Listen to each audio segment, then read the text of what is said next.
할렐루야. 오늘도 영상 예배로 하나님께 드립니다. 한 주간 동안 잘 계셨는지요?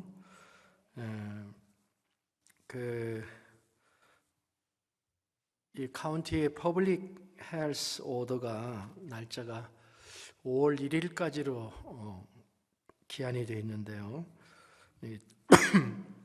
어떻게 변할는지 계속 워치해야 되겠습니다. 그리고 세이프 디스턴스도 적어도 6피트 정도를 계속 잘 지켜달라고 그렇게 지금 아나운스가 되어 있습니다.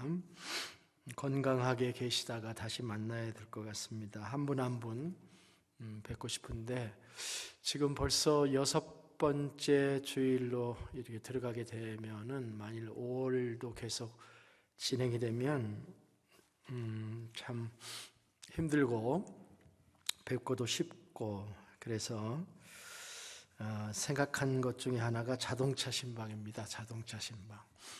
여러분 집 앞에 가가지고 기도하고, 집에는 안 들어가고 밖에서 얼굴 뵙고 간단히 기도하는 그런 신방을, 만일 5월도 계속 이 상태가 되면은 그렇게 시작을 하고 싶은 생각이 있습니다.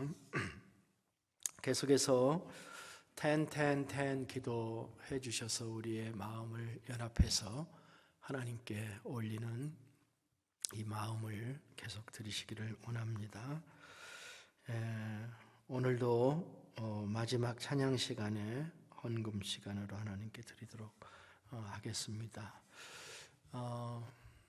그래도 많은 분들이 유튜브에 들어오셔서 예배를 드리시는 것 같아서 그나마 위안이 되고 있습니다.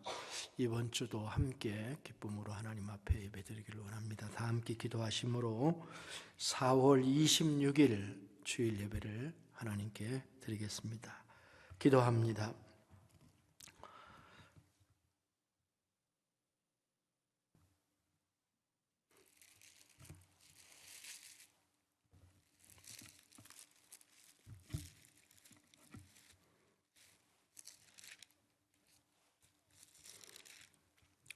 보라, 형제가 연합하여 동거함이 어찌 그리 선하고 아름다운고, 머리에 있는 보배로운 기름이 수염 곧 아론의 수염에 흘러서 그의 옷깃까지 내림 같고, 헐몬의 이슬이 시온의 산들에 내림 같도다. 거기서 여호와께서 복을 명령하셨나니 곧 영생이로다. 살아계신 아버지 하나님, 주님의 백성들이 이런 어려운 때에도 하나님을 예배하는 것을 포기하지 아니하고 영상으로 이렇게 한 마음으로 우리가 주님 앞에 나와 예배할 수 있게 해주셔서 감사합니다. 이 예배를 받아 주시옵소서. 우리 마음은 더욱 간절해지게 해주시고, 성도가 연합해서 동거하는 그리움을 마음에 간직하고 더 사랑하고 더 헌신하고 더 함께하겠다는 준비를 하며 하나님의 교회의 아름다운 감격을 마음에 간직하며 더 큰 환난과 시련 속에서도 흔들리지 않겠다고 하는 다짐을 하며 하나님 앞에 오늘도 나아갑니다. 우리의 예배를 흠양하여 주시고 영광받아 주시옵소서. 존귀하신 예수님의 이름으로 기도드립니다. 아멘.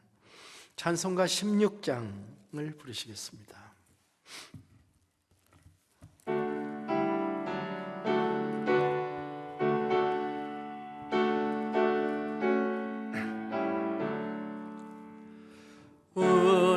은혜로우신 하나님, 우리 주 하나님, 우주 만물 만들고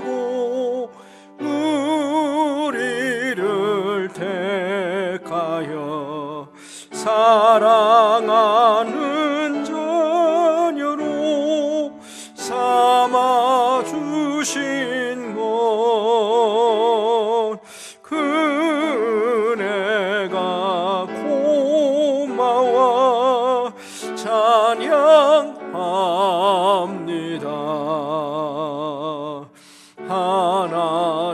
하나님의 도 독생자 우리 주 예수님, 우리들의 모든 죄 다 씻게 위하여 이 세상에 오셔서 십자가 지신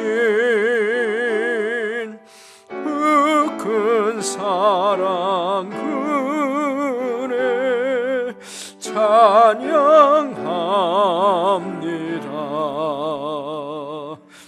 약속대로 임하신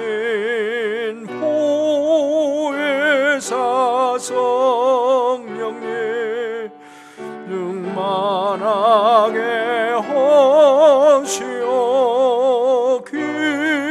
기쁨을 주시고 구원받은 확신을 주신 사랑에 감사하며 찬송을 드리옵니다.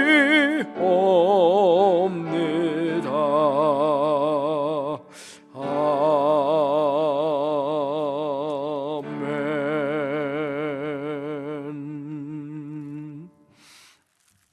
하나님의 말씀 이사야 60장 1절로부터 22절까지의 말씀인데요, 제가 한 절을 읽고 여러분이 한 절을 읽겠습니다. 큰 목소리로 읽어주세요. 이사야 60장 1절입니다.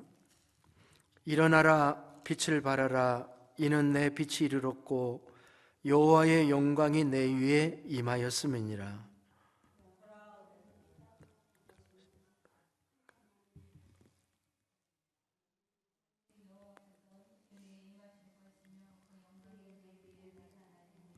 나라들은 내 빛으로, 왕들은 비치는 내 광명으로 나아오리라.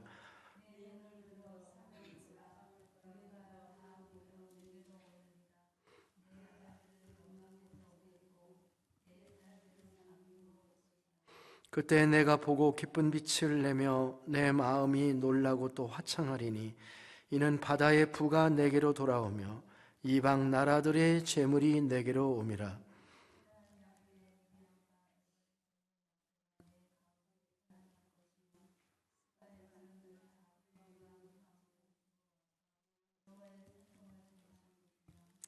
(7절) 게달의 양무리는 다 내게로 모일 것이요 느바요의 수량은 내게 공급되고 내 제단에 올라 기꺼이 받음이 되리니 내가 내 영광의 집을 영화롭게 하리라.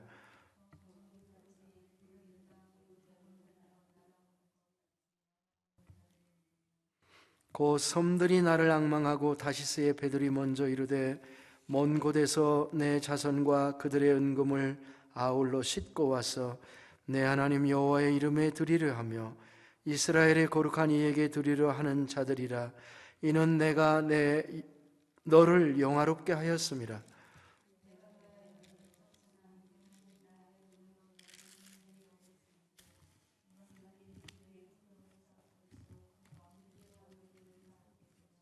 내 성문이 항상 열려 주야로 닫히지 아니하리니 이는 사람들이 내게로 이방 나라들의 재물을 가져오며 그들의 왕들을 포로로 이끌어옴이라.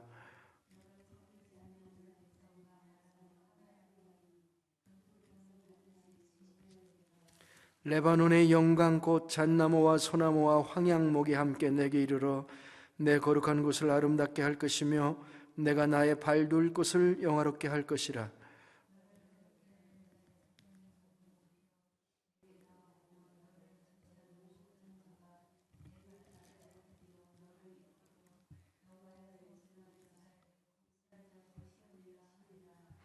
전에는 내가 버림을 당하며 미움을 당하였으므로 내게로 가는 자가 없었으나 이제는 내가 너를 영원한 아름다움과 대대의 기쁨이 되게 하리니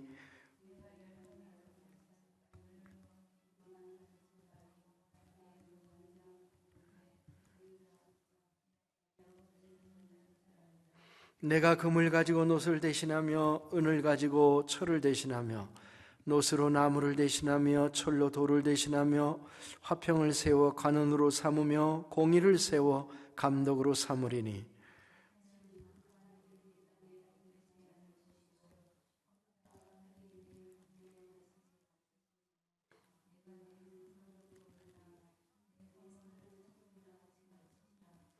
다시는 낮에 해가 내 빛이 되지 아니하며 달도 내게 빛을 비추지 않을 것이요 오직 여호와가 내게 영원한 빛이 되며 내 하나님이 내 영광이 되리니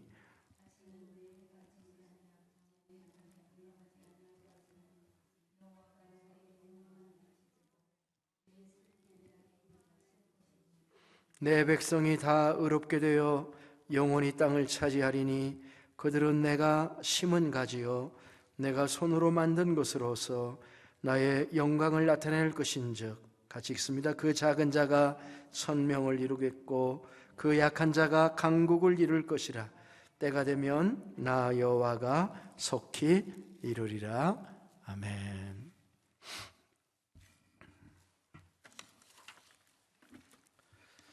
네, 계속해서 이사야서를 우리가 다루고 있는데 그렇게 쉽지 않아 보이죠? 만만치 않아 보이는 장들입니다. 오늘의 말씀은 일어나 빛을 발하라 하는 말씀입니다. 두려워하지 말고 놀라지 말라는 지난 주일의 말씀의 후속편이다 이렇게 생각해도 좋겠습니다. 내가 너와 함께 할 것이고 나의 의로운 오른손으로 너를 붙들 테니까 일어나 빛을 발해라 이렇게 연결해도 되겠습니다. 이미 우리는 남왕국 유다의 백성과 지도자들이 이 혼란기에, 이 전환기에 두려움 속에서 불안한 미래를 바라다보고 있는 아주 절망적인 상황을 보았습니다. 하나님께 돌아가는 것이 해결책인데 그런 기미는 보이지 않고 눈에 보이는 군사력이나 강대국의 눈치를 보면서 실리를 쫓아서 이리 붙고 저리 붙고 하는 지도자들에게서 더 이상 의지할 것이 없었던 것이죠. 이러한 때 하나님께서 선지자 이사야를 통해서 예언의 말씀을 오늘도 주시는 겁니다. 장차 너희가 모든 어려움을 딛고 일어나 빛을 발하게 되고 하나님의 영광이 함께 할 것인데 모든 열방이 너희 앞에 나아올 것이다. 이것이 이사야 60장의 말씀인 것입니다. 오늘 이 말씀은 오늘 우리들에게 희망의 말씀이요 축복의 말씀입니다. 이사야라고 하는 이 분은 원래 왕족이었을 거로 생각을 합니다. 왕족의 교육을 받은 당대 엘리트가 아니었겠나 이렇게 생각을 합니다.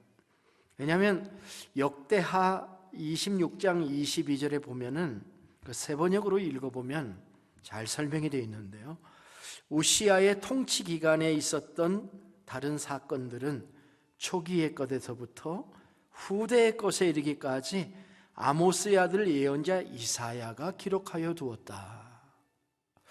왕들의 전기를 기록하는 사관 역할을 이사야가 했다. 이렇게 말씀하고 있는 거죠. 이사야는 그냥 예언만 하던 선지자가 아니었고 왕들의 행적을 기록하던 사람들이었다라고 말을 하고 있는 겁니다. 왕들의 통치 기록을 기록하는 것은 아무나 할 수 있는 것이 아니지요. 그래서 이사야가 왕족이거나 비슷한 신분이었다는 뜻이죠. 학자들은 이사야를 우시야 유다의 10대 왕인 우시야의 사촌으로 보고 있습니다. 이사야는 나라 전체를 아는 사람이었다는 말입니다. 정치와 경제와 사회와 학문에도 조예가 있었습니다. 이사야서를 우리가 다른 서신들하고 비교해 보면은 다른 구약의 어떤 책보다도 더 화려하고 수준 높은 히브리어 문체를 사용하고 있습니다. 이런 이사야를 하나님이 사용하셔서 말씀을 주신 겁니다. 하나님이 말씀을 하실 때에 한마디 말씀을 해서 여러 효과가 있다면 하나님은 그렇게 말씀하시지 않겠습니까? 우리가 보통 그런 것을 표현한 용어로 일석이조라고 하죠. 돌 하나를 던져서 새 2마리를 잡으면 2번 하는 수고가 없게 되지 않습니까? 또 어떤 분들은 그런 용어 아시나요? 일타쌍피라고 아시나요? 또 일벌백계라는 말씀이 있죠. 그건 뭡니까? 하나를 벌해서 그 100가지 훈계를 얻고 교훈을 얻게 된다라고 하는 게, 이게 하나님의 말씀이에요. 성경의 교훈이 당시대에 주시는 하나님의 말씀이기는 하지만 그 말씀이 그 시대에 꼭 또 유대인에게만 국한시켜서 안 되는 이유가 거기에 있는 것입니다. 유대인이라고 하는 특수성도 우리가 감안을 해야 되지만은 온 인류에게 주시는 하나님의 말씀이라고 하는 사실을 우리는 더 보아야 합니다. 그래서 우리가 2020년도에도 이 말씀을 통해서 하나님의 메시지를 받을 수 있는 것입니다. 여러분, 신약성서 히브리서에 가보면은 중요한 용어 하나가 있습니다. Once for all 이라는 용어입니다. 단번에 영원한 속죄를 이룬다라는 말이죠. 히브리서 9장 12절에서 이렇게 기록되어 있습니다. 염소와 송아지의 피로 하지 아니하고 오직 자기 피로 영원한 속죄를 이루사 단번에 성소에 들어가셨느니라. 영어 성경에서는 once for all by his own blood. 예수 그리스도의 죽음의 효력과 능력을 설명하는 건데요, 예수님 한 분의 죽음이 모든 죄인들의 죄를 사하신다는 결이죠. 유한하신 무한하신 하나님의 아들 한 분의 죽음이 유한한 우리 모든 죄인의 죄를 담당하고도 남는다는 교리입니다. 그런데 이 once for all의 이 용어를 하나님의 말씀에도 적용할 수 있는 용어라고 저는 생각합니다. 이사야서의 예언의 말씀들도 한 번 주시는 말씀이지만은 단번에 영원한 메시지를 우리에게 주시는 once for all의 메시지가 될 수 있다는 거죠.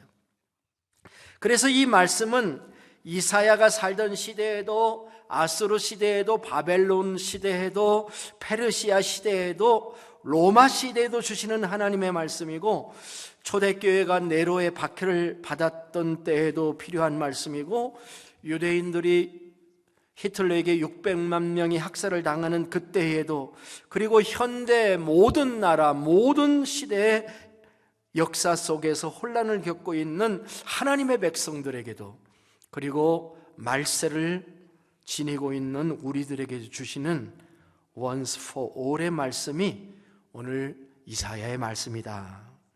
우리는 그것을 신약 성경에서도 보게 될 것입니다. 이 존귀한 말씀을 우리에게 주신 하나님께 영광을 돌립니다. 오늘 말씀에는 2가지 명령이 있습니다. 이건 권면도 아니고 선택, 초이스를 주는 것도 아니고요, 명령이라는 것을 유의해야 됩니다. 1절에 있습니다. 첫 번째 명령은 뭐냐고 하면은 일어나라 라고 하는 명령입니다. 일어나라. 남한국 유다는 정치적으로는 남쪽에 있는 이집트를 의지하고 있었어요. 이집트가 전통적인 강대국이었잖아요. 근데 아수르의 힘이, 북쪽에 있던 아수르의 힘이 남한국에까지 이르자 남한국 유다는 이집트에게 도움을 요청합니다. 그러나 이 이집트 애굽은 이미 힘을 잃어갈 때였기 때문에 어떤 도움도 줄 수가 없었던 것이죠. 아수르는 파죽처럼 밀려들어와 북왕국을 정복하고 남왕국도 집어삼키려고 하는 기세입니다. 그런데 이런 상황에서 도무지 이해가 되시지 않는 말씀을 준 거죠. 일어나라, 이렇게 말씀을 하고 계신 것입니다. 자, 우리가 성경을 읽을 때 중요한 거는 앞장과 뒷장도 함께 읽어야 뜻이 확 들어올 때가 있습니다. 오늘 우리가 60장입니다마는 59장과 61장을 함께도 보고자 합니다. 전후 문맥을 이렇게 보는 것은 말씀의 연관성 때문에 그렇습니다. 전후 문맥을 잘 연결해서 읽으면 더 이해가 되는 거죠. 자, 이사야 59장 바로 앞장에 있는 59장 9절로부터 11절을 보면은 이렇게 되어 있습니다. 그러므로 공평이 우리에게 멀고 공의가 우리에게 미치지 못한다. 우리가 빛을 바라나 어둠뿐이며 밝음을 바라나 암흑 속을 걸을 뿐이다. 우리는 앞을 못 보는 사람처럼 담을 더듬고 눈먼 사람처럼 더듬고 다닌다.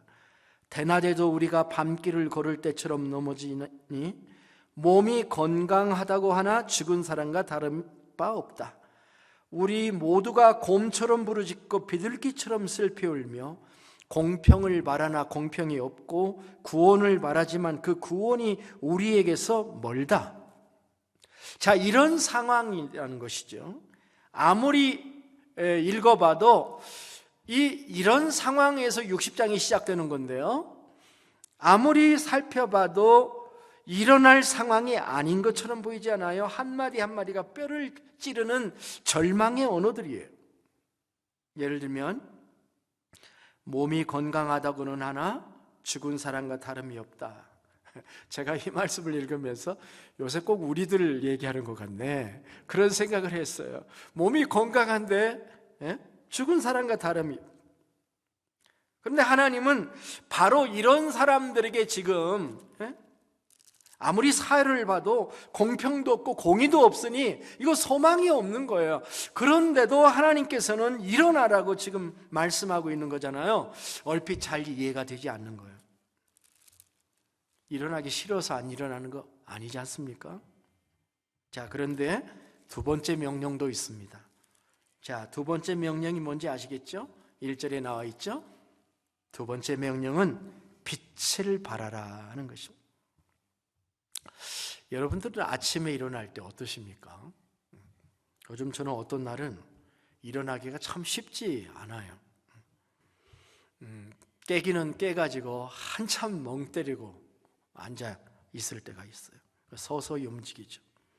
젊었을 때는 어땠습니까? 우리가 벌떡벌떡 일어났는데 말이에요. 우리 교우 중에 연만한 분들이 많이 있으니까 아마 다 그러하시리라고 생각해요. 일어나기만 하는 것도 쉽지 않은데 일어나서 빛까지 발하라는 명령을 지금 하나님이 하시는 거잖아요. 일어나 불까지 켜야 된다는 말인가? 쉽게 생각하면 네, 그렇습니다. 거기서부터 시작하는 거죠. 일어나서 빛을 밝히는 것이 하루의 시작인 것처럼 지금 상황은 캄캄한 상황이지만 그래도 일어나 빛을 밝혀야 한다. 하나님께서는 항상 명령만 하시는 분이 아니지 않습니까? 그가 말씀하실 때는 항상 이유가 있었습니다. 우리가 성경에서 보는 게 그거예요. 하나님은 명령만 내리시는 분이 아니라 그가 명령하실 때에는 반드시 이유가 있으시다라고 하는 거였잖아요. 1절 2절을 다시 보겠습니다. 일어나 빛을 발하라. 이는 내 빛이 이르렀고 여호와의 영광이 내 위에 임하였음이니라. 보라, 어둠이 땅을 덮을 것이요 캄캄함이 만민을 가리려니와 오직 여호와께서 내 위에 임하실 것이요 그의 영광이 내 위에 나타나리니 나라들은 내 빛으로 왕들은 내 광명으로 나오리라. 자, 몇 가지 생각해야 될 그런 말씀들이 있습니다. 첫째 생각해 볼 것은 오늘 말씀에는 빛이 두 종류의 빛이 있습니다. 하나는 나의 빛이고요, 다른 하나는 하나님의 빛입니다. 이것을 구분하기 위해서 나의 빛은 내 빛이라고 얘기를 했고, 또 나의 빛이라고 했고, 하나님의 빛을 하나님의 영광이라고 했습니다. 그 영광의 광자가 빛이라는 뜻이지 않습니까? 두 종류의 빛이 있다. 두 번째, 이 말씀에는 하나님도 빛이시지만은 우리도 빛이 있다는 말씀을 하고 계십니다. 내 빛, 내 광명, 3절에는 내 광명이라는 말이 나오죠. 1절에는 내 빛이라고 나오고요. 우리에게도 빛이 있다는 것은 아주 새로운 말씀이에요. 아주 쉽게 생각하면 이런 겁니다. 사람들의 얼굴도 빛이 있지 않습니까? 이사야 50장 7절에도 보면은 이사야의 얼굴빛에 대한 이야기가 공동번역에 기록이 되어 있습니다. 다니엘서에 보면은 여러 번 왕들의 얼굴빛에 대한 이야기가 등장을 하고 있지요. 사람들은 나름대로 얼굴빛이 있습니다. 얼굴만 빛이 아니라 그가 하는 말도, 그가 하는 표정도, 행동에서도 빛이 드러나는 것이지요. 그런데 본문의 말씀은 너희에게도 빛이 있지만은 네 빛이 있으니까 네 빛으로 일어나라, 그렇게 말씀하는 것은 아닙니다. 오늘 본문의 말씀은 무엇을 강조하냐면은 하나님의 빛을 강조하고 있습니다. 하나님의 빛, 하나님의 영광이 내 위에 비치고 있으니 일어나라, 이렇게 말씀하고요. 가장 단순하게 얘기하면 이렇게 생각해 보세요. 아침이 되었고 동창이 밝았습니다. 동창이 밝았고 해가 높이 떴으니 일어나세요 라는 말과 같습니다. 이해가 되시죠? 전기가 없었을 때는 옛날에는 해가 지면 자고 해가 뜨면 일어났던 그런 세상이었죠. 2절 말씀을 보세요. 보라, 어두움이 땅을 덮을 것이며 캄캄함이 만민을 가리려니와 오직 여호와께서 내 위에 임하실 것이며 그의 영광이 내 위에 나타나리니, 이렇게 말씀하고 있죠. 세상은 어둡고 캄캄하고 춥지만 빛이신 하나님이 우리 위에 나타날 터이니 일어나 빛을 발해라, 이렇게 말씀을 하고 계십니다. 흔히 우리가 빛을 말할 때 두 종류의 빛이 있다고 얘기를 합니다. 하나는 하나님의 빛 같은 근원적인 빛이 있고, 다른 하나는 그 빛을 받아서 반사하는 빛이죠. 그래서 첫 번째 빛을 발광체라고 얘기를 하고 두 번째 빛을 반사체라고 얘기를 합니다. 비교하자면 태양빛은 발광체입니다. 그리고 그 태양은 그 속에서 끊임없이 핵폭발이 일어나죠. 그래서 그 핵폭발의 빛과 열을 지구에 보내고 있습니다. 그러나 다른 태양빛을 받아서 반사하는 반사체 빛입니다. 우리 그리스도인은 하나님과 같은 발광체는 아닐 수 있습니다. 그 대신 하나님의 빛을 받아서 빛을 내는 존재입니다. 하나님의 빛이 우리에게 임하기만 하면, 그 빛을 우리가 받기만 하면 우리도 빛을 낼 수 있는 존재입니다. 하나님이 그것을 아시기 때문에 하나님의 영광의 빛이 임하였으니 일어나 빛을 발하라, 이렇게 말씀하고 있는 것입니다. 여러분, 어쩌면 이것은 우리가 날마다 하나님께 나아가는 이유입니다. 시편에 이런 말씀이 있죠. 주의 말씀은 내 발의 등이요 내 길의 빛이니이다. 어떤 사람은 내 발의 등이요 그러니까 자기 발등을 생각해. 그 발등이 아닙니다. Your word is a lamp to my feet and a light for my path. 내 발에 있는 등불이라는 것입니다. 말씀이, 주님의 말씀이 내가 걸어가야 될 길을 비춰주는 그런 말씀이라고 하는 것이죠.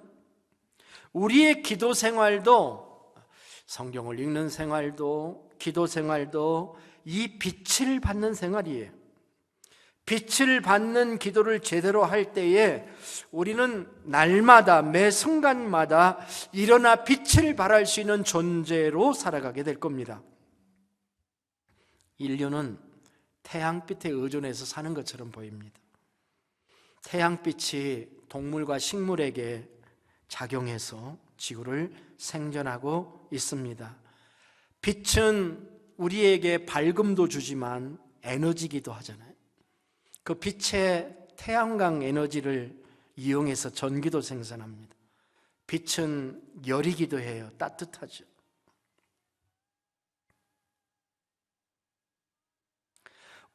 성경은 하나님의 빛을 태양보다 더 근원적인 빛이라고 합니다. 오늘 말씀 19절 20절에 보니까 이렇게 되어 있어요. 다시는 낮에 해가 내 빛이 되지 아니하며 달도 내게 빛을 비치지 않을 것이요 오직 여호와가 내게 영원한 빛이 되며 내 하나님이 내 영광이 되리니 다시는 내 해가 지지 아니하며 내 달이 물러가지 아니할 것은 여호와가 내 영원한 빛이 되고 내 슬픔의 날이 끝날 것입니다. 인류는 태양의 존재를 인정하고 태양을 신으로 숭배하며 살아왔습니다. 어떤 문명마다 태양신이 있어요. 여러분 가끔 태양이 그려진 그 문양이 들어있는 귀걸이도 하고 목걸이도 하죠.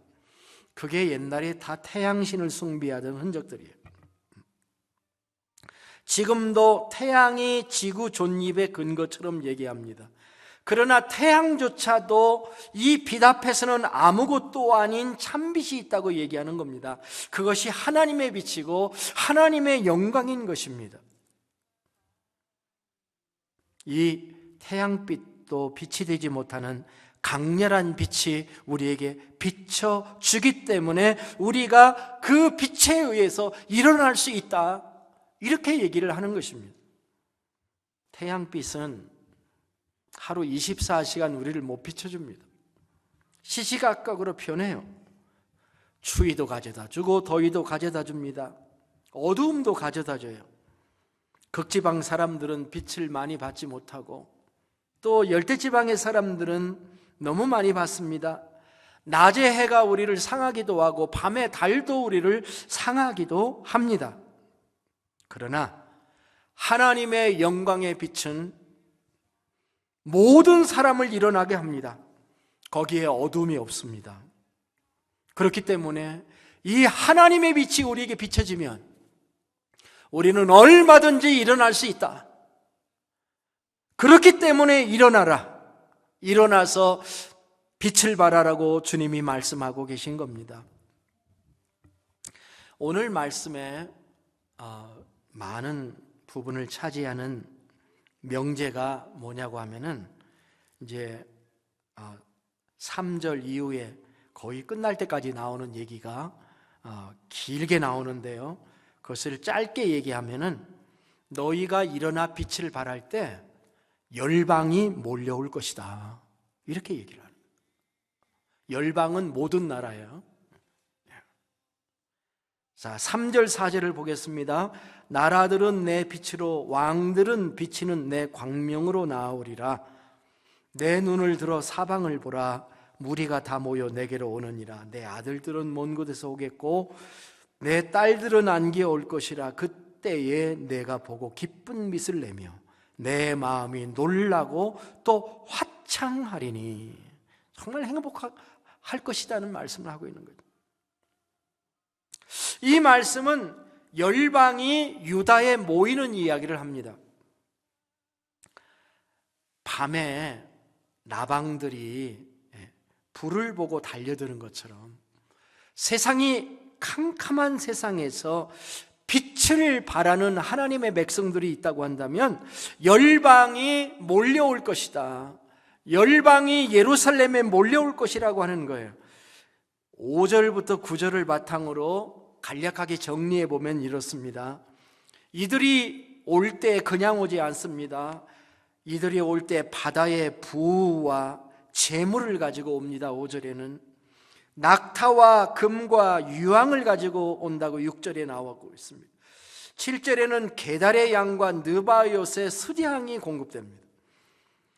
다시스의 배들은 은과 금을 가지고 온다고 9절에 말씀하고 있습니다. 그리고 이들이 이 모든 것을 가지고 와서 하나님을 예배하고 영광을 돌릴 것이다 라고 말씀을 하고 있는 거죠. 격세지감이다 이렇게 말할 수 있습니다. 전과 비해서 완전히 딴 세상이 된 것 같은 말씀이죠. 10절에서 18절의 말씀을 보면은 전의 모습과 지금의 모습이 대비되어 그려져 있습니다. 전에는 하나님의 진노로 매를 맞았습니다. 10절에 보면은. 그런데 또 다른 민족의 괴롭힘을 받았습니다. 14절에 보면은 멸시도 받았습니다.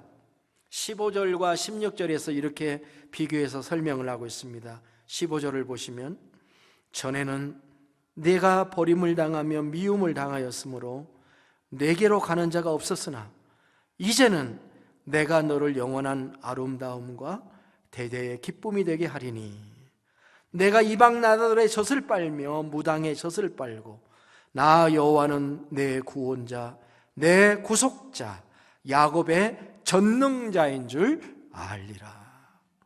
예루살렘과 하나님의 백성이 세계의 중심이 되고 새하늘과 새 땅이 되어서 함께 하나님을 예배할 희망찬 미래의 모습을 하나님께서 그려주고 있는 거예요. 일어나 빛을 발하는 자들에게 주시는 이 미래는 하나님이 보여주시는 큰 그림입니다. 여러분, 이 하나님이 여러분에게 임하셔서 일어나라, 빛을 발하라고 말하면 순종하시겠는지요? 하나님의 빛이 여러분에게 임하면 에너지가 충만하게 되리라고 생각해요. 그래서 일어나시겠나요? 그런 힘을 주시면 주님의 빛을 받아서 그 빛을 발산하기를 원하시나요?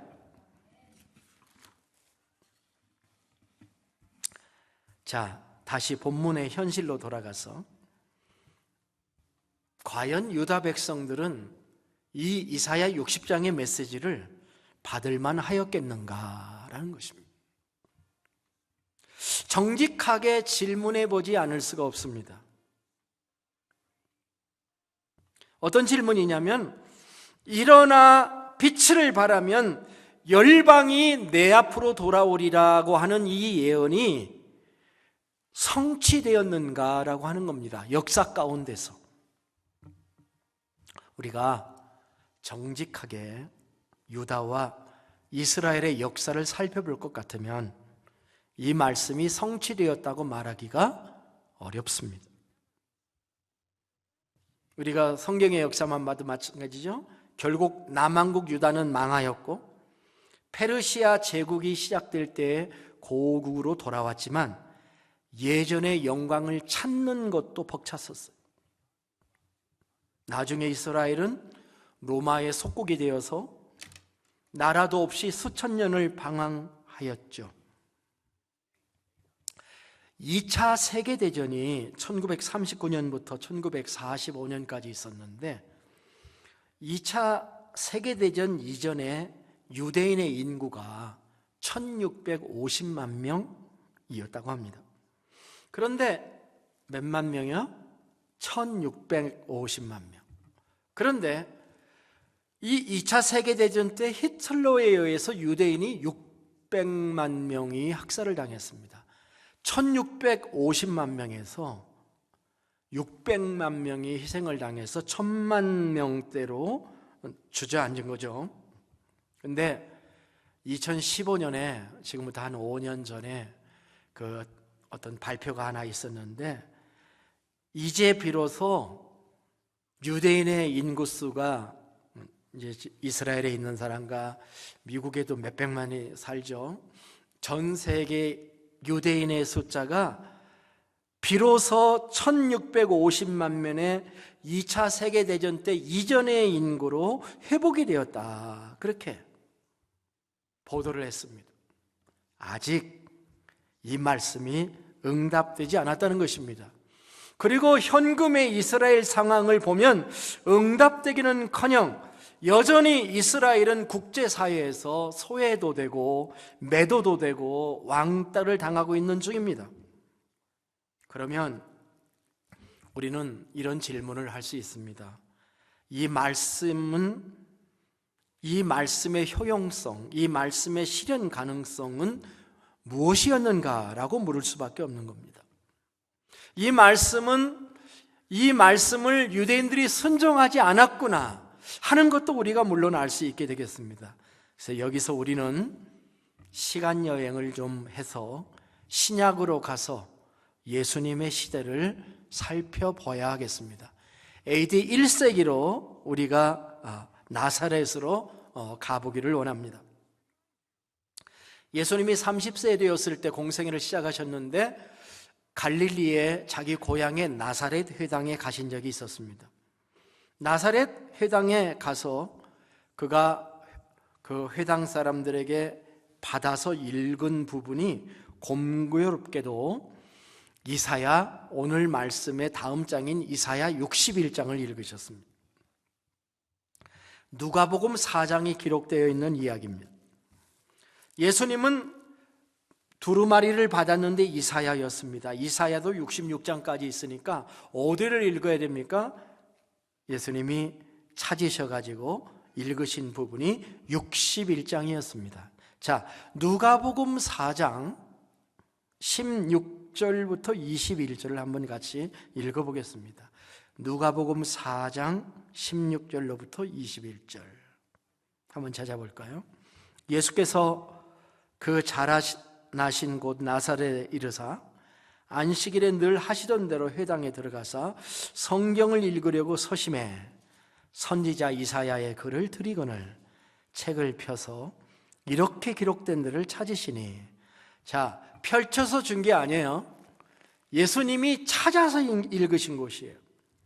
곧 주의 성령이 내게 임하셨으니 이는 가난한 자에게 복음을 전하게 하시려고 내게 기름을 부으시고 나를 보내사 포로된 자에게 자유를, 눈먼 자에게 다시 보게 함을 전파하며 눌린 자를 자유롭게 하고 주의 은혜의 해를 전파하게 하려 하심이라 하였더라.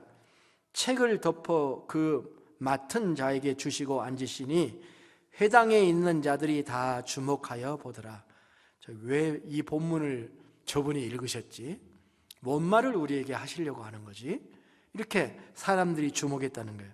그때 예수님이 그들에게 말씀하시되 이 글이 오늘 너희 귀에 응하였느니라. 자, 예수님은 이사야 61장의 말씀을 읽으시고 지금 이 말씀이 너희들에게 응답이 되었다, 그렇게 말씀하셨는데, 이 말의 뜻은 자신이 주님의 성령으로 예언된 메시아라는 사실을 선포하신 거예요. 이 말씀에다 죽을 뻔했잖아요. 낭떠러지에 끌려가서 죽을 뻔한. 자, 이 61장의 이 말씀을 60장의 말씀과 연결해 본다면 이렇습니다.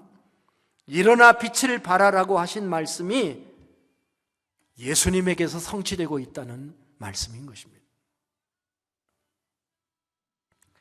예수님의 빛되심에 대해서 기록한 복음서 기자는 마태와 요한입니다.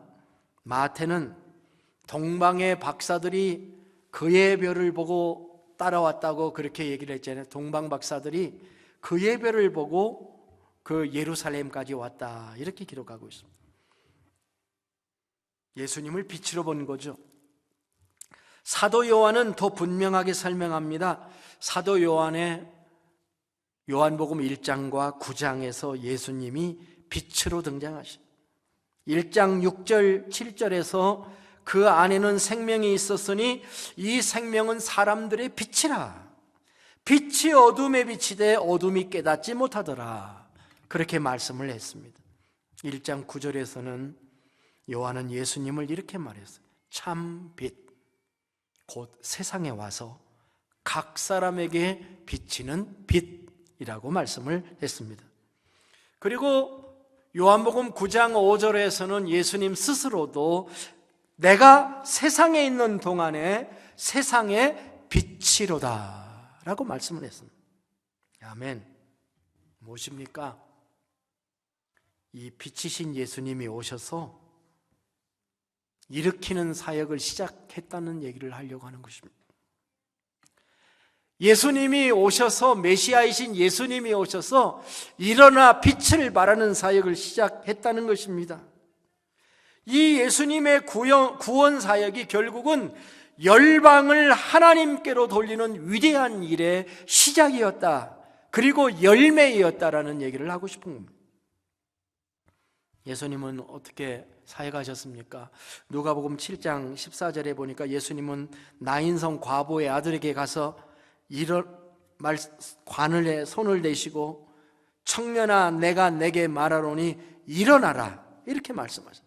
마가복음 5장 41절에는 회당장 야이로의 딸의 손을 잡고 이르시되 달리다꿈 했습니다. 그 말의 뜻은 무엇인가요? 내가 내게 말하노니 소녀야 일어나라 하는 말이었습니다. 요한복음 5장 8절에 보면은 38년 된 병자에게 가셔서 일어나 내 자리를 들고 걸어가라 말씀을 하신 거죠. 예수님은 일어나셔서 빛을 발하셨고 많은 사람을 일으키셨던 거죠. 제 말씀의 포인트는 이겁니다. 예수님이 하나님의 말씀을 받아서 일어나 빛을 발하셨다라고 하는 것을 얘기하고 싶습니다. 하나님께서 이사야 60장을 이사야를 통해서 말씀하실 당시에 하나님은 아마 아셨을 거예요. 유대인들이 이 말씀을 감당하지 못할 것이다. 그러나 하나님의 말씀은 진리니까요. 이 말씀이 유대인에게 결코 일어나지 않으리라 우리가 이렇게 단언할 수 없습니다. 때가 되면 하나님이 이 말씀도 성취하실 줄로 믿습니다. 그러나 말씀의 연속성 속에서 59장, 60장, 61장의 말씀으로 연결되는 말씀의 연속성에서 우리는 예수님 안에서 성취되는 하나님의 말씀을 봅니다. 예수님이 이 땅에 오셔서 단번에 영원한 속죄를 이루시고 천국 복음을 선포하심으로써 온 인류가 복음 앞에서 복음을 통해서 하나님 앞에 나와 예배하고 헌신하는 하나님의 교회를 이루실 것에 대한 말씀인 거죠. 그렇게 보면 이 말씀은 성취된 말씀으로 볼 수도 있는 것입니다. 하나님의 교회를 새 예루살렘으로 보면 이해가 가능한 일입니다. 그런데 신기한 것은 이 말씀이 여기서 끝나지 않는다라고 하는 것입니다. 예수님이 우리를 너희가 세상의 빛이다라고 말씀하고 있기 때문에 그렇습니다. 이걸 빛의 행진이라고 말하고 싶습니다. 이 빛의 행진, 이 빛의 굴기가 계속 직진하고 있다는 것입니다. 예수님은 산상설교에서 이렇게 말씀하셨습니다. 너희는 세상의 빛이라.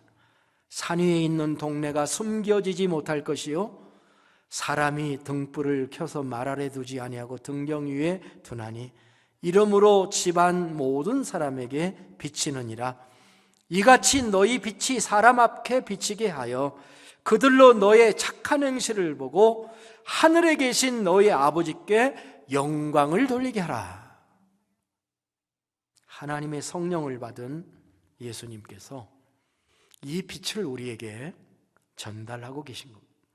여러분, 우리가 12월 31일 자정에 성구영신 예배 때에 촛불을 옮기듯이 빛 대신 주님께서 그 빛을 우리에게 옮기시고 우리 보고 어두운 세상에 빛이 되라고 말씀하고 계신 거죠. 그런데 이 예수님의 말씀을 받아서 사도 바울은 예배소 교회 성도들에게 다음과 같이 말합니다.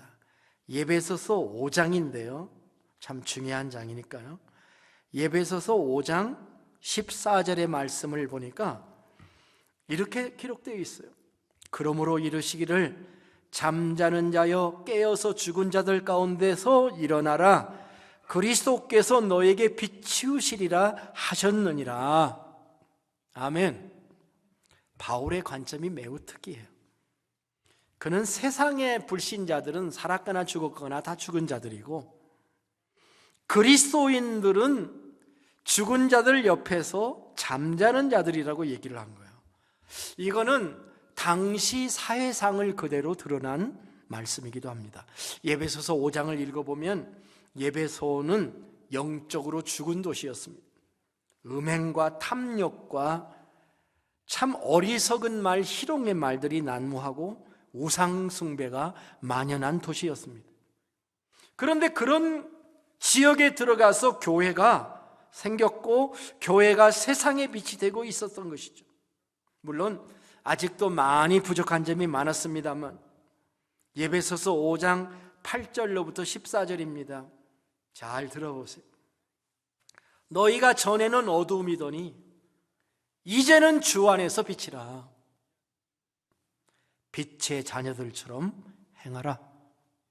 빛의 열매는 모든 착함과 의로움과 진실함에 있느니라. 주를 기쁘시게 할 것이 무엇인가 시험하여 보라. 너희는 열매 없는 어둠의 일에 참여하지 말고 도리어 책망하라. 그들이 은밀히 행하는 것들은 말하기도 부끄러운 것들이라. 그러나 책망하는 모든 것들은 빛으로 말미암아 드러나나니 드러나는 것마다 빛이니라. 그러므로 이르시기를 잠자는 자여 깨어서 죽은 자들 가운데서 일어나라. 그리스도께서 너에게 비추시리라 하셨느니라. 일어나 빛을 발하라는 메시지가 계속되고 있는 것입니다. 예수님이 성취하시고 예배소 교회가 이루어내고 있는 그 일을 우리에게 계속 이어주시는 분이 하나님이십니다. 우리는 죽은 자들 사이에서 살 존재들이 아닙니다. 우리는 불신자들의 철학과 세상 욕심을 하나도 버리지 않고 그들과 함께 죽음의 잠을 잘 자들이 아닙니다. 우리는 일어나 빛을 발해서 세상을 변화시킬 수 있는 존재라고 하는 믿음을 가집시다. 절망에 빠지지 말고 일어나 빛의 자녀로 삽시다. 좌절과 절망은 마귀가 주는 것입니다. 우리 주님은 우리에게 희망을 주시는 분이십니다. 낙심에서 일어나야 합니다. 실패에서도 일어나야 합니다. 고통 속에서도 일어나야 합니다. 과거의 아픈 상처에서도 일어나야 합니다. 패배주의에서도 일어나야 합니다. 나를 절망케 하는 모든 것들에서 일어나야 합니다. 일어나는 그것이 빛이 됩니다. 일어나는 것마다 빛이 됩니다. 덴마크의 철학자인 키엘케고르는 절망은 죽음에 이르는 병이다 라는 아주 위대한 명제를 설파했죠. 근데 그 책이 그래 어떻다는 거냐, 절망하면 안 된다는 건데 해결책이 뭐냐 이제 물으면서 읽어야 되죠. 절망이 죽음에 이르는 병인 건 맞는데 답답한 것은 치료제가 뭐냐 하는 거잖아요. 요즘 우리가 참 코로나 문제가 치료제가 없다는 게 문제잖아요. 키엘케올은 결국 뭐라고 얘기하냐면은 절망의 반대는 희망이 아니라 신앙이다. 그렇게 그게 결론이에요. 절망의 반대는 신앙이다. 믿음은 절망에 대한 가장 안전한 해독제이다 라고 고백을 했습니다. 놀라운 고백이죠. 우리는 절망의 자리에서 일어나 빛을 받아 일어나 빛을 발하는 하나님의 자녀가 되어야 됩니다. 그 키엘 케올이 남긴 시 한 편을 제가 읽어보려고 합니다. 천국으로 가는 시라는 제목이에요. 삶의 끝에 서면 너희 또한 자신이 했던 어떤 일도 중요하지 않다는 것을 알게 된다. 중요한 것은 그 일을 하는 동안 자신이 어떤 사람이었는가 하는 것뿐이다. 너희는 행복했는가, 다정했는가, 자상했는가, 남들을 보살피고 동정하고 이해했는가, 너그럽고 잘 베풀었는가, 그리고 무엇보다도 사랑했는가. 너희 영혼에게 중요한 것은 자신이 무엇을 했는가가 아니라 자신이 어떤 사람이었는가 하는 것임을 알게 되고 마침내 자신의 영혼이 바로 자신임을 알게 될 것이다. 사랑하는 성도 여러분, 우리의 삶을 아름답게 해서 빛을 냅시다. 늠름하게 우리의 역경을 이겨내고 있는 곳에서 빛이 되십시다. 금년 4월 12일에 조선일보에 이런 스토리가 실렸습니다. 이 페이스북인 연세대학교 대나무숲에 올라온 글을 소개한 건데요. 연세대학교 의대에 합격한 한 자매의 이야기예요.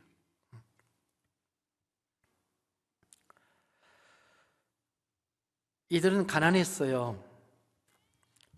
1년에 딱 한 번 회식을 할 수 있었는데 그 회식이 뭐였냐면 세 가족인데 2마리에 8,000원 하는 바싹 마른 전기구이 통닭 1년에 딱 한 번 사 먹을 수 있는 벅찬 삶을 살았습니다.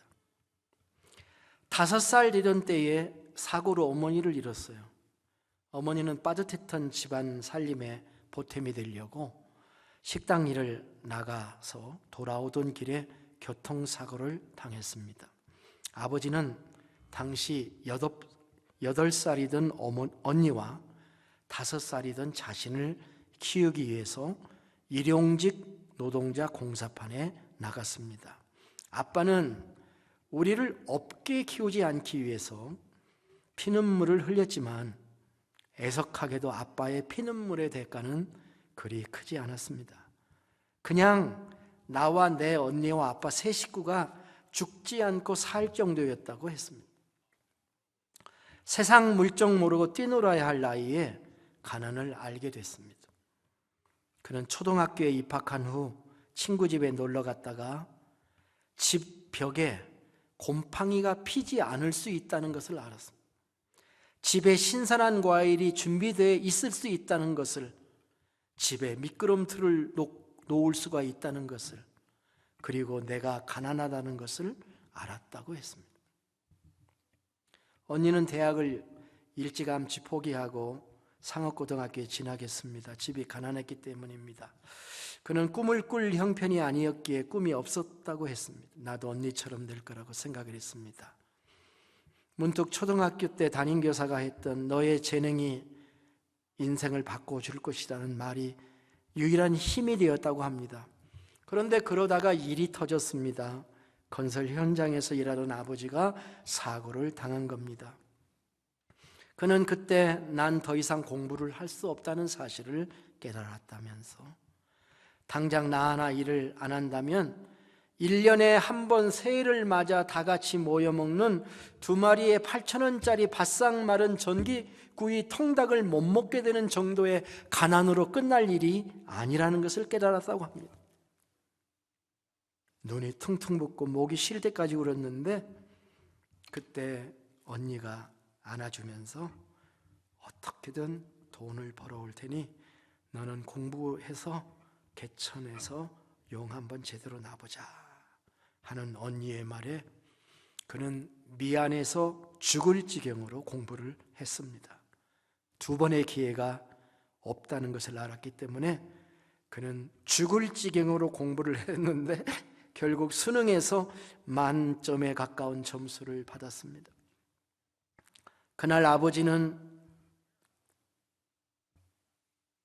목을 놓고 울었는데 무슨 말을 하면서 울었냐면 그렇게 가자고 조르던 아웃백 한 번 못 데려다 준 못난 애비 밑에서 잘 커져서 너무 미안하다 하면서 목 놓아 울었다고 합니다.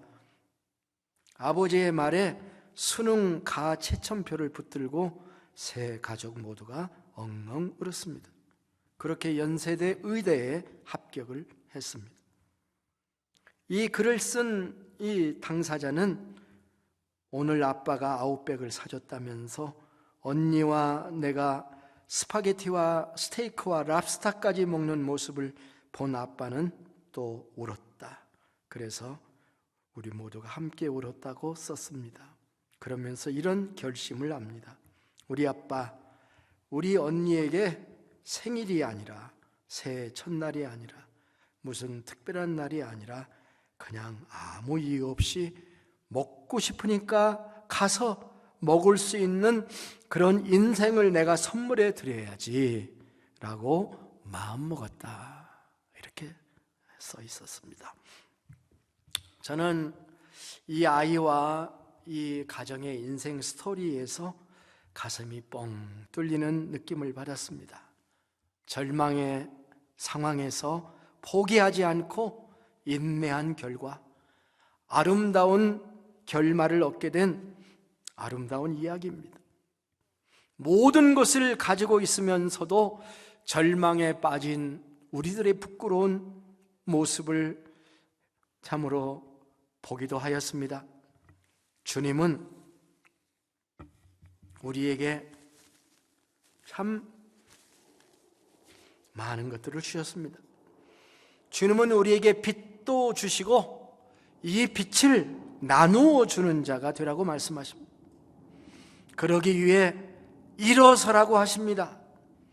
지금 당장은 열방이 내게 나오지 않을 것이라고 하십니다. 그러나 그것은 비전이라고 하십니다. 어쩌면 이것은 내가 이룰 수 없는 큰 그림입니다. 그것은 우리 구주이신 예수님께서 이루신 큰 그림입니다. 그런데 그 예수님이 함께 그 꿈을 꾸자고 허용해 주신 것입니다. 그것이 너의 꿈이 될 수 있다고 말씀하십니다. 그 꿈을 예수 그리스도 안에서 이미 성취하게 하셨습니다. 이 주님의 말씀이 멀리 있는 말씀이 안 되기를 바랍니다. 나와 여러분에게 주시는 오늘의 말씀이 되기를 바랍니다. 일어나서 빛을 발하라고 하는 주님의 말씀이 일파만파가 되어서 우리 모든 가슴들에게 전파되기를 원합니다.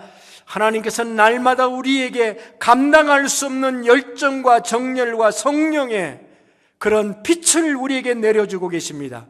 그 빛을 받기 위해서 주님께 나아가고 그 빛을 받아서 전파하는 하나님의 종들이 되시기를 원합니다. 말씀을 마무리합니다. 처음에 제가 이 말씀을 할 때에 이것은 명령이라고 했습니다. 두려워하지 말라, 놀라지 말라도 명령이에요, 사실은. 그렇죠? 그만큼 중요하다는 말이에요.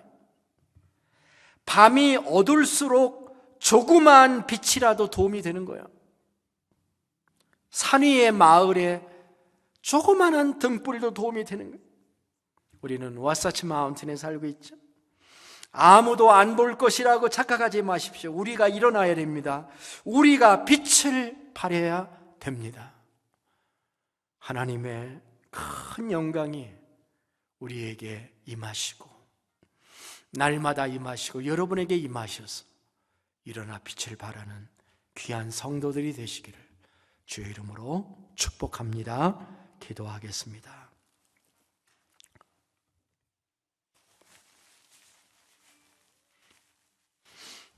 하나님 주신 말씀을 인해서 감사드립니다. 어둠이 땅을 덮고 캄캄함이 만민을 가리운다 해도 오직 여호와께서 나의 위에 임하시고 주의 영광이 내 위에 나타나심으로 말미암아 나의 빛을 비치어 나가겠습니다. 그리고 어느 날 이 세상의 사람들이 우리 주의 광명으로 주의 거룩한 교회에 나오는 꿈을 꾸겠습니다. 존귀하신 예수님의 이름으로 기도드립니다. 아멘. 아멘. 자, 이제 찬송가 510장을 우리 함께 일어나서 부르시겠습니다. 510장.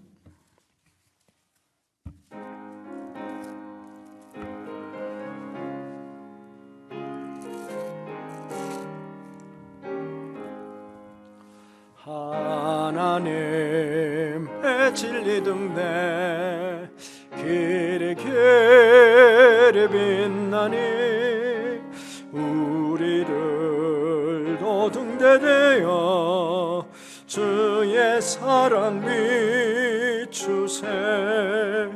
우리 적은 물을 껴서 험한 마다 비추세. 들에 빠져 헤매느니 건져내어 살리세. 죄의 밤은 깊어가고 성난 물결 설렌다. 어디 불빛 없는 가고 찾는 물이 많구나.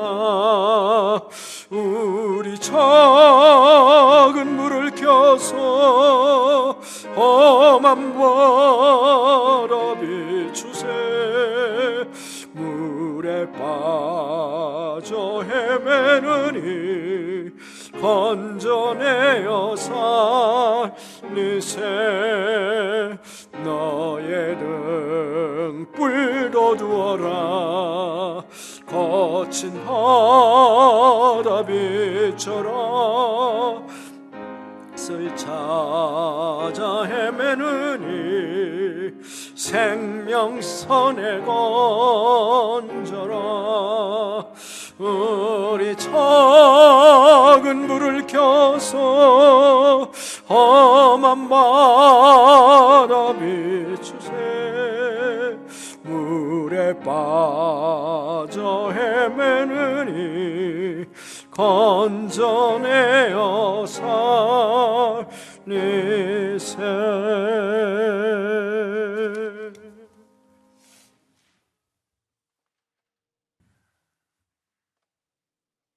주님 감사합니다. 주님께 우리의 몸과 마음과 우리의 삶과 또 주님이 주신 물질을 주님께 드립니다. 우리가 주님의 것인 것을 고백하며 오늘도 주님의 거룩한 말씀을 받아 하나님의 거룩한 의의 종으로 아버지 빛의 자녀로 이 땅에서 살 수 있도록 축복해 주시니 감사합니다. 오늘도 주님 주신 말씀대로 순종하겠습니다.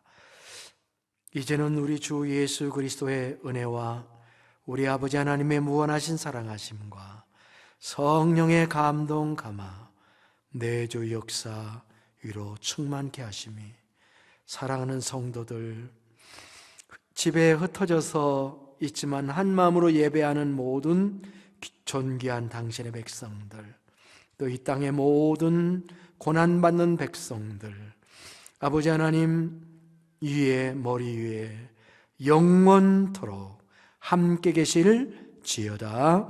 아멘.